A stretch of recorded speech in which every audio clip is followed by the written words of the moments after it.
داخل ہے. بقولہ علیہ السلام، حضور کے اس قول سے کہ لا تبیع الدرہم بدرہمین ولا الصاع بصاعین، یہ جو صاع ہے اس سے ارادہ کیا گیا کس کا؟ ما يدخل فی الصاع، جو صاع کے اندر چیز ہے. تو جب یہ ایک معنی مراد لے لیا، مجازی معنی مراد لے لیا، تو سقط اعتبار نفس الصاع. تو اب عین الصاع کا اعتبار ہو حتی جاز بیع الواحد منہ بالاثنین، حتیٰ کہ ایک کو اگر دو کے عوض میں بیچتے ہو تو بیچو، جائز ہے. یہ ایک مسئلہ فرعیہ اس قانون سے نکلا کہ بھئی وہ جو پیمانہ ہے وہ اگر ایک دو کے عوض میں بیچتے ہو تو بیچتے رہو، بازار گرم کر لو، اس میں ربا نہیں ہے. اچھا، ایک تو یہ مثال آپ کو دے دی مسئلہ فقہیہ کی.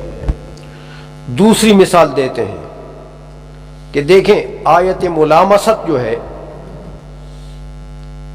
آیت ملامست، وَإِن كُنتُم مَرْضَىٰ، وہ کیسا ہے؟ او علی سفر او لامستم النساء فلم تجدوا ماء فتیمموا صعیدا طیبا.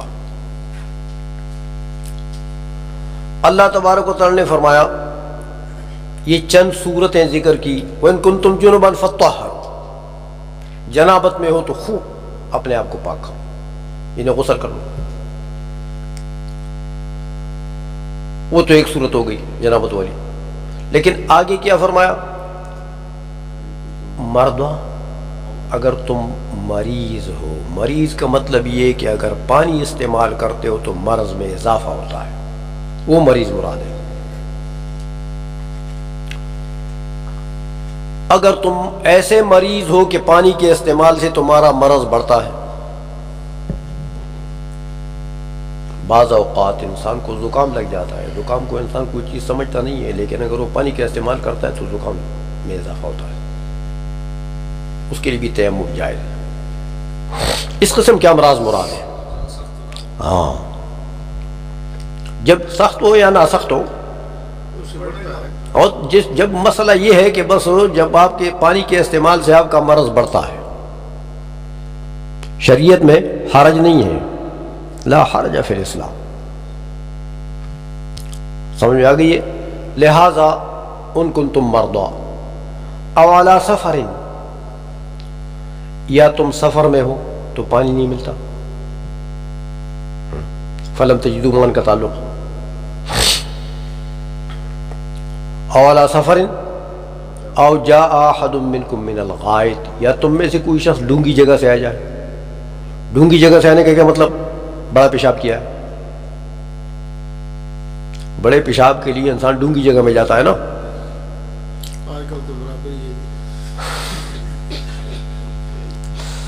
آج کل تو کہیں جانے کی ضرورت ہی نہیں. جا احد منکم، کدھر سے آیا؟ ڈونگی جگہ سے آئے گا. ہاں، دیہاتوں میں ہے، دیہاتوں میں ہے.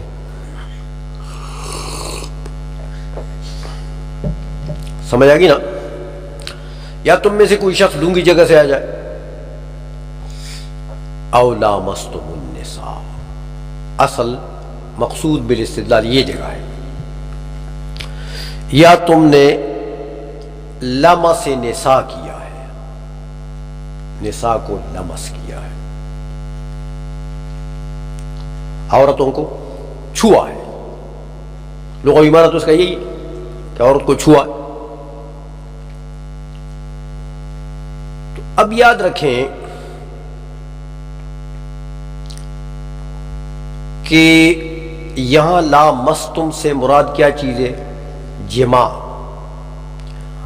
لمس بالید نہیں ہے کہ تم نے چھو لیا ہے، یا لمس بالفم نہیں ہے کہ تم نے قبلہ لے لیا ہے. سمجھئے؟ یہ مراد نہیں ہے. دلیل یہ ہے کہ دیکھیں حضور نبی کریم صلی اللہ علیہ وسلم خود بعض ازواج مطہرات کا قبلہ لے لیتے تھے. جا کر نماز پڑھتے تھے، پڑھاتے تھے، وضو نہیں فرماتے تھے۔ تو پتہ لگا کہ لمس سے وضو تو نہیں ٹوٹتا ہے، ٹوٹتا تو حضور وضو فرماتے۔ صحابہ کا بھی یہ معمول تھا۔ تو حضور کا عمل تفسیر ہے اس آیت کی، سمجھ آئیے، تفسیر ہے اس آیت کی کہ لمس سے مراد لمس بالید، لمس بالفم نہیں ہے، بلکہ لمس سے یہاں مراد جماع ہے۔ اچھا، لیکن اب دیکھیں آپ، یہ تو ایک معنی ہم نے لمس سے لے لیا ہے، لیکن لمس کے دو معنی ہیں، ایک یہی لمس بالید، حقیقی معنی تو یہی ہے چونا، حقیقی معنی تو یہ،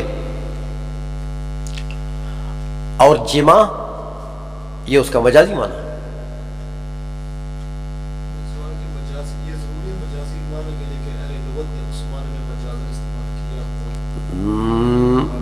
لازمی بات ہے کہ اگر استعمال ہی نہیں ہو رہا اس میں، لفظ کا استعمال ہی نہیں ہے اگر اس معنی میں، تعریف کو دیکھیں نا،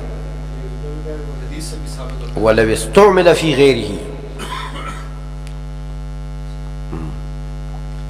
سمجھ میں آ گئی بات ہو؟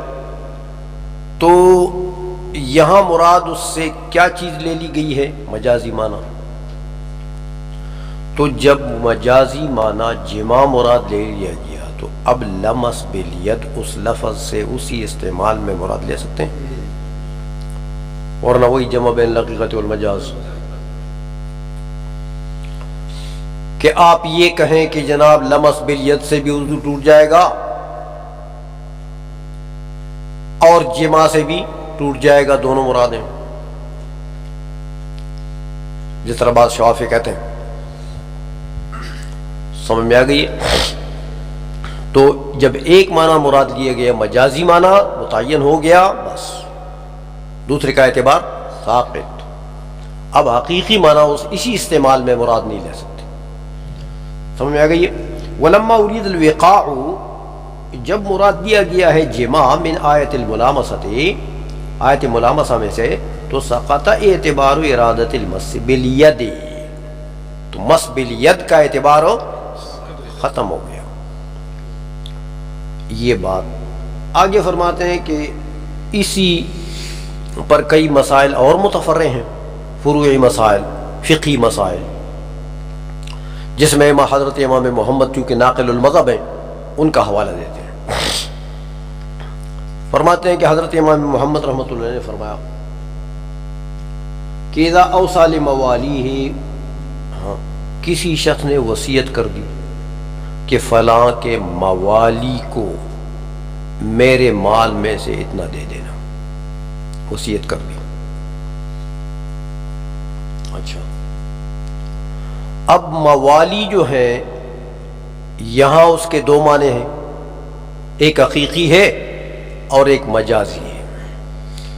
حقیقی معنی یہ ہے کہ دیکھیں، مراد تو اس شخص کا، موسی جو ہے، وصیت کرنے والا جو ہے، اس کی مراد یہ ہے کہ اس کے آزاد کردہ غلام، موالی سے کون مراد ہے؟ اس کے آزاد کردہ غلام، ان کو میرے مال سے اتنا دے دے۔ اچھا، جب دیکھا گیا تو دو قسم کے اس کے موالی ہیں، اس کے خود آزاد کردہ غلام بھی ہیں،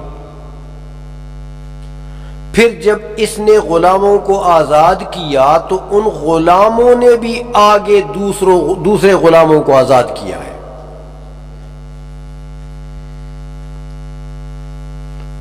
تو ایک اس کے بلا واسطہ آزاد کردہ غلام ہوئے، موالی ہوئے، اور ایک اس کے بالواسطہ موالی ہوئے، جو اس کے غلاموں نے، آزاد کردہ غلاموں نے آگے آزاد کیا جن کو، وہ بھی تو اس کے موالی ہوئے۔ بات سمجھ میں آ گئی ہے؟ لیکن موالی جو ہے اس کا ایک معنی حقیقی ہے، وہ کون سا معنی؟ جو اس کے اپنے آزاد کردہ ہیں.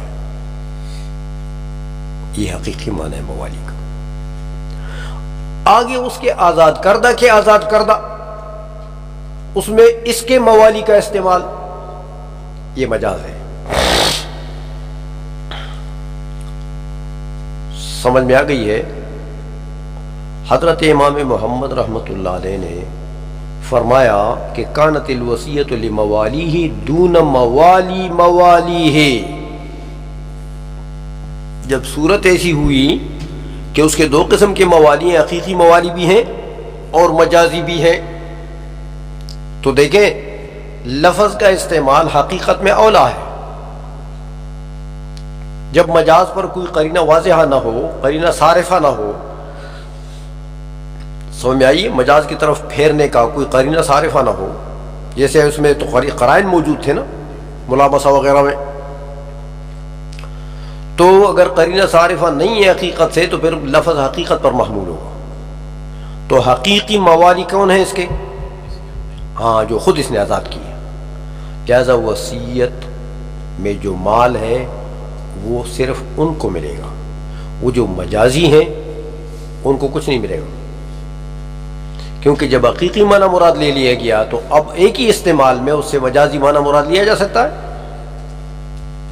عائشہ میں تو قال محمد، امام محمد نے فرمایا کہ اذا اوصى لموالیہ، جب کسی نے وصیت کر دی اپنے موالی کے لیے، وَلَهُ مَوَالٍ أَعْتَقَهُ، اور اس کے ایسے موالی بھی ہیں جو اس نے خود آزاد کیے ہیں، وَلِمَوَالِيهِ مَوَالٍ أَعْتَقُوهُمْ، اور اس کے موالی کے بھی آگے آزاد کردہ غلام ہیں جو انہوں نے آزاد کیے ہیں. دو قسم کے ہوئے. کانت الوصیۃ لموالیہ، لہذا وصیت کن کے لیے ہوگی؟ اس کے اپنے آزاد کردہ کے لیے، حقیقی معنی پر حمل کریں گے. دون موالی موالیہ، ہاں اس کے مجازی جو موالی ہیں. وفی السیر الکبیر، حضرت امام محمد رحمۃ اللہ علیہ کی کتاب جو ہے سیر کبیر، اس میں اس سے ایک چند مسئلے اس مثال میں نقل کرتے ہیں. کہتے دیکھیں اہل حرب کے، یعنی دار الحرب کے کچھ باشندے ہیں، دار الکفر کے، دار الحرب کے، وہ امان لینا چاہتے ہیں، یعنی ویزا لینا چاہتے ہیں، دار الاسلام آنا چاہتے ہیں. ہاں، تو انہوں نے درخواست دائر کر دی کہ جناب ہمارے آبا کو ویزا دیا جائے. کیا درخواست کی؟ آبا، ویزا دیا جائے، امان دیا جائے، تاکہ ہم دارالاسلام آ کر تجارت کریں یا کوئی کام کریں، ہمیں امن ہو. تو بادشاہ اسلام نے درخواست منظور کر دی، اپلیکیشن کو انہوں نے ایکسیپٹ کر دیا، ٹھیک ہے، دے دیا ویزا، تمہارے آبا کو ویزا لگ گیا. اب کے دو معنی ہیں، ان کے آبا دو قسم کے ہیں. آبا تو اب کی جمع ہے نا، تو اب ایک حقیقی اب ہے جس سے انسان پیدا ہے، ایک مجازی اب ہے جو دادا ہے. دادا کو بھی اب کہتے ہیں، جد کو اب الاب، تو وہ مجازی اب ہے، مجازی اب ہے. سمجھ میں آ گئی ہے؟ تو حضرت امام محمد رحمۃ اللہ علیہ نے سیر کبیر میں کیا فرمایا کہ حقیقی آبا کو تو ویزا مل جائے گا، کیونکہ لفظ کا استعمال حقیقت میں اولا ہے، قرینہ صارفہ نہیں ہے حقیقت سے. لیکن اس کے جو اجداد ہیں، دادے پردادے جو ہیں، وہ اس میں داخل، ہاں، کیونکہ جب حقیقی معنی مراد لے لیا گیا تو اب مجاز مراد لے سکتے ہیں. اس لیے فرمایا وفی السیر الکبیر لو استامن اہل الحرب علی آبائہم، اہل حرب نے اگر طلب امن کیا یعنی ویزا طلب کیا اپنے آبا پر، تو لا تدخل الاجداد فی الامانی، اب امان میں اجداد داخل نہیں ہو سکتے. ٹائم ہو گیا؟ اچھا چلیے پھر باقی آگے کریں گے. تو قاری صاحب آپ نے یاد کیا، شاہ صاحب آپ نے یاد کیا ہے؟ اچھا سنا ہے.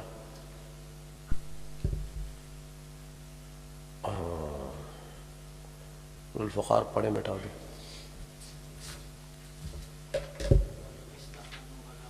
وَلَوِ اسْتَعْمَنَا،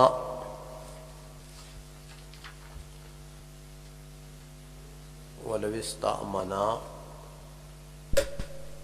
اچھا اب ایک اور صورت نقل فرما رہے ہیں کہ اسی طرح اگر اہل حرب نے امان مانگا دارالاسلام کے حکام سے، لیکن امان مانگ رہے ہیں کن کے لیے؟ لِأُمَّهَاتِهِمْ، کہ بھائی ہماری ماؤں کو ویزا دے دو، انٹری سرٹیفکیٹ جاری کر. تو درخواست منظور ہو گئی، ویزا ان کو دے دیا گیا، ماؤں کو ویزا دے دیا گیا. کہتے ہیں اسی طرح سیم بالکل جیسے آبا کی بات تھی وہی بات یہاں میں بھی ہے، کہ کا بھی ایک معنی حقیقی ہے جس سے انسان پیدا ہے، اور ایک وہ جدات ہیں، جدات دادی نانی. لیکن نانی جو ہے اس کو جدہ فاسدہ کہتے ہیں، الام جدہ فاسدہ، اور الاب جدہ صحیحہ. یہ میراث کی اصطلاح ہے، پڑھو گے کہیں تو پھر بات آئے گی. فاسدہ اور اس میں درمیان میں فرق ہے. جدہ فاسدہ جو ہے یہ ذوی الارحام میں سے ہے، اس کا معاملہ اور ہے کچھ. تو بہرحال اسی طرح ابو الام جو ہے وہ جد فاسد ہے ذوی الارحام میں سے. تو یہ جو ہے اس کے بھی دو معنی ہیں، حقیقی معنی اپنی ماں جس سے پیدا ہے، اور مجازی معنی الام یا الاب جدات. تو کہتے ہیں بھائی چونکہ یہاں پر حقیقی معنی قریب الفہم ہے، لفظ کا جب اطلاق ہوتا ہے تو اس کا موضوع لہو معنی جو ہے متبادر الی الفہم وہی ہوتا ہے، جس کے لیے وضع ہے لفظ، تو وہ قریب الی الفہم ہوتا ہے، ذہن اسی کی طرف بھاگتا. لہٰذا اپنی مائیں جو ان کی ہے ان کو تو امان مل جائے گا. اب جب حقیقی معنی مراد ہو گیا ہے تو اسی لفظ سے پھر مجازی معنی مراد نہیں لے سکتے، لہذا جدات جو ہیں وہ خارج ہوں گی، ان کو اس امان میں شریک نہیں کیا جا سکتا. آئیسوں میں ترجمہ کریں. وَلَوِ اسْتَعْمَنُوا عَلَىٰ أُمَّهَاتِهِمْ، اگر دارالحربیوں نے امان مانگا عَلَىٰ أُمَّهَاتِهِمْ اپنے امہاتوں کے لیے، تو لا یثبت الامان فی حق الجدات، جدات کے حق میں امان ثابت نہیں ہوگا کہ یہ مجازی معنی ہے اور حقیقی لے لیا گیا. وعلی ھذا قلنا، کہتے اسی قاعدے اور قانون کے مطابق کہ ایک استعمال میں مجازی اور حقیقی دونوں معنی مراد نہیں لیے جا سکتے، کہ یہ جمع بین الحقیقت والمجاز ہے اور یہ جائز نہیں ہے. کہتے اسی قاعدے کے مطابق ہمارے ائمہ نے یہ مسئلہ نکالا ہے کہ اذا اوصى لابکار بنی فلان، کسی شخص نے وصیت کی کہ بنو فلان، بنو فلان، بنو زید، بنو بکر، بنو ثعلبہ، کوئی ہو، لیکن بنو فلان کو میرے مال سے میرے مرنے کے بعد اتنا دے دو، یہ وصیت ہو گئی اس کی۔ کن کو دو؟ بنو فلان کے ابکار کو دو۔ ابکار بکر کی جمع ہے، باکرہ لڑکی ہے، ایک سیبہ ہے، آپ جانتے ہیں باکرہ اس کو کہتے ہیں کہ جس کا پردہ بکارت جو ہے وہ سالم ہو، اور ویسے سیبہ حقیقیہ اس کو کہتے ہیں جو وہ پردہ ظاہر ہو چکا ہو۔ تو اس نے وصیت تو یہ کی کہ بنو فلان کے ابکار کو دے دو۔ تو ویسے عام طور پر باکرہ لوگ اس کو کہتے ہیں جس کی شادی نہ ہو چکی ہو، سیبہ اس کو کہتے ہیں جس کی شادی ہو جائے، عرف میں لوگ ایسا کہتے ہیں، لیکن حقیقی معنی میں نے آپ کو بتا دیا۔ اچھا، تو اب اس نے وصیت تو یہ کی کہ ابکار بنی فلان کو میرے مال سے اتنا دے دو۔ اب اسی بنی فلان کی ابکار میں یعنی غیر شادی شدہ بچیوں میں ایک یا دو یا کئی ایک ایسی ہیں جو بدکاری سے ان کا پردہ ضائع ہو چکا ہے، بدکاری سے،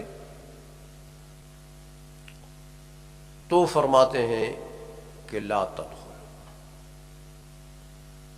یہ جو بدکاری سے اس کا پردہ زائل ہو گیا ہے، باکرہ نہ رہی ہے، تو یہ اس میں داخل نہیں ہے۔ ہاں، ایسی بچی اگر بنی فلان میں ہے کہ ان کا وہ پردہ زائل ہو ویسے چلانگ لگانے سے یا کھیل کود سے یا اس قسم کی یعنی غیر ممنوعہ حرکات سے اگر وہ زائل ہو گیا ہے تو وہ داخل ہو جائیں گی، وہ ابکار میں شامل ہے، سمجھ آئیے۔ لیکن اگر بدکاری سے زائل ہوا تو وہ داخل، تو اب دیکھیں ابکار جو ہیں وہ تو حقیقی معنی وہ ہے جس کا پردہ موجود ہو، مجازی معنی وہ ہے کہ جس کا پردہ اگر نہیں بھی ہے لیکن بدکاری سے ظاہر نہیں ہے، سمجھ آ گئی۔ تو اس کا ایک عام استعمال یوں سمجھیں کہ بدکاری سے زائل نہ ہو۔ باکرہ کس کو کہتے ہیں؟ جس کا پردہ بکارت جو ہے وہ بدکاری سے زائل نہ ہو، سمجھ میں آ گئی ہے۔ تو ظاہر بات ہے کہ جو اب وہ جو عورت ہے جس کا بدکاری سے زائل ہوا ہے، بظاہر تو وہ بھی باکرہ ہے، غیر شادی شدہ ہے، اس کی شادی تو نہیں ہوئی ہے، لیکن یہ اب اس ابکار میں داخل نہیں ہے، اس لیے کہ جب باکرہ کا حقیقی معنی لے لیا گیا اس وصیت میں تو یہ تو اس کا مجازی معنی ہے، یہ جو بدکاری سے زائل ہوا یہ تو اس کا مجازی معنی ہے، تو مجاز اور حقیقت دونوں اکٹھے نہیں ہو سکتے، اس لیے بالفجور یعنی بدکاری سے جو باکرہ نہ رہی وہ اس میں داخل، اس استعمال میں وہ مراد نہیں لیا جا سکتا، کیونکہ جمع بین الحقیقت والمجاز آ جائے گا۔ کہتے ہیں وعلی ھذا،